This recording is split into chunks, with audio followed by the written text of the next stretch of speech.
Today, we're diving into one of the most popular books out there on self-improvement, Atomic Habits by James Clear. And the whole idea behind it is simple, but also incredibly profound. You can get these amazing, remarkable results in your life, not by making some huge dramatic change, but through tiny, almost invisible daily habits. And it all starts with a question I think every single one of us has asked at some point. Right? Why is it that our bad habits, scrolling on our phones, eating junk food, they just seem to stick like glue? But our good intentions, like hitting the gym or meditating, they just kind of fade away after a week. It's this universal struggle, and this book gives us a real framework for finally figuring it out. And for the author James Clear, his journey to figuring all this out, well, it started with a total catastrophe. In high school, a stray baseball bat hit him right in the face. It was bad. We're talking multiple skull fractures, serious brain swelling. They actually had to put him into a medically induced coma. His recovery was going to be long, it was going to be slow, and it ended up changing his whole life. By the time he got to college, his confidence was just shattered.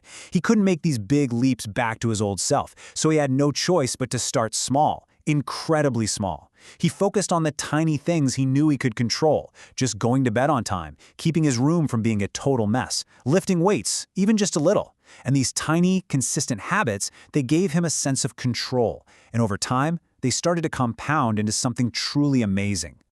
But here's the thing, this isn't just a personal story. This same idea of tiny 1% gains took an entire sports team from being, let's be honest, a total running joke to an absolute powerhouse. I'm talking about British cycling. For nearly 100 years, they were just mediocre. And then they tried something completely different. So in 2003, they bring in this new performance director, Dave Brailsford, and his whole strategy was what he called the aggregation of marginal gains. The idea was to break down every single thing that goes into riding a bike and just improve each tiny part by 1%. I mean, they looked at the obvious stuff, like the bike seats and the tires, but they also went way deeper, looking at things like the best massage gel to use, and they even hired a surgeon to teach the riders the proper way to wash their hands so they wouldn't get sick. 1%. It sounds like nothing, right? It's so small you'd barely even notice it. But what happens when you get 1% better every single day? The math is just staggering. If you get 1% better each day for a whole year, you don't end up 365% better. You end up nearly 38 times better than when you started. That is the insane, explosive power of compounding. And this graph here just shows it so perfectly. That top curve, that's your 1% daily improvement. See how it just shoots for the sky over time? But here's the scary part. Look at that bottom curve. A 1% decline each day doesn't just set you back a little bit. It drives you almost all the way down to zero. As Clear says, habits are the compound interest of self-improvement. Okay, this all sounds fantastic in theory, but let's be real for a second. We have all been there. You start a new habit, you're putting in the work day after day, but you're just not seeing the results. And so, you quit. If these tiny changes are supposed to be so powerful, why is it so incredibly hard to stick with them? Clear has this absolutely brilliant analogy for this. Just imagine an ice cube sitting on a table.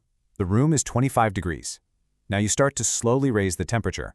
26 degrees, nothing happens. 27 degrees, still just an ice cube. You go to 28, 29, 30, even 31 degrees, and on the outside, nothing has changed. It feels like all your effort to heat the room is completely wasted. And then you hit 32 degrees.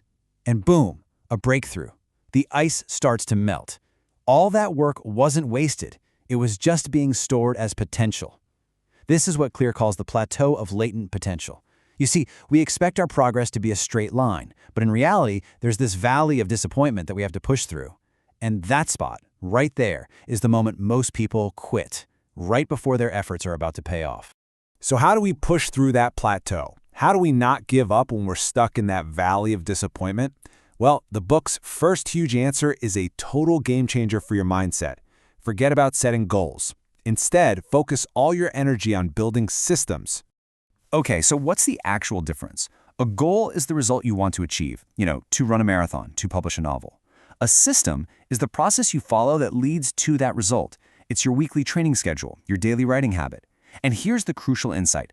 Winners and losers in life often have the exact same goals. So the goal isn't what separates them. The system is. This quote from the book just gets right to the heart of it. Let that one sink in for a second. You do not rise to the level of your goals. You fall to the level of your systems. When the pressure's on, when things get tough, you don't magically become better, you just default to whatever you've trained to do. So the takeaway is simple. Build a better system. But building great systems is only half the battle. There's another layer that goes even deeper, and frankly, it's the most profound idea in the whole book. For any change to really, truly last, it's not enough to change what you do. You have to change who you believe you are. Clear lays this out as 3 layers, kind of like an onion. On the very outside, you have your outcomes. That's what you get, like losing weight. The middle layer is your processes. That's what you do, like your workout routine. But at the very core, the deepest layer, is your identity. That's what you believe about yourself. And what do most of us do? We try to change from the outside in. The book argues this is completely backwards. Real, lasting change has to work from the inside out. It has to start with your identity. Why? Because behavior that doesn't align with who you see yourself as, it's just not going to last. If you deep down believe you're a messy person, you'll never keep a clean desk for long, no matter how great your organizational system is. This example from the book just makes it so crystal clear. Imagine 2 people are offered a cigarette. The first person says, "No thanks, I'm trying to quit." This person still sees themselves as a smoker, they're just resisting in that moment. But the second person says, "No thanks, I'm not a smoker." It's such a small shift in words, but it signals a massive shift in identity.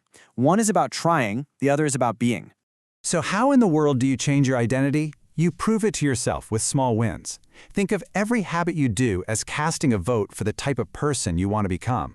Every time you go for a run, you cast a vote for I am a runner. Every time you write one page, you cast a vote for I am a writer. Now, one action isn't going to change your whole belief system overnight. But as those votes build up, day after day, the evidence becomes undeniable. You literally become your habits. And that brings us to the final and most important question. This is the real core of Atomic Habits.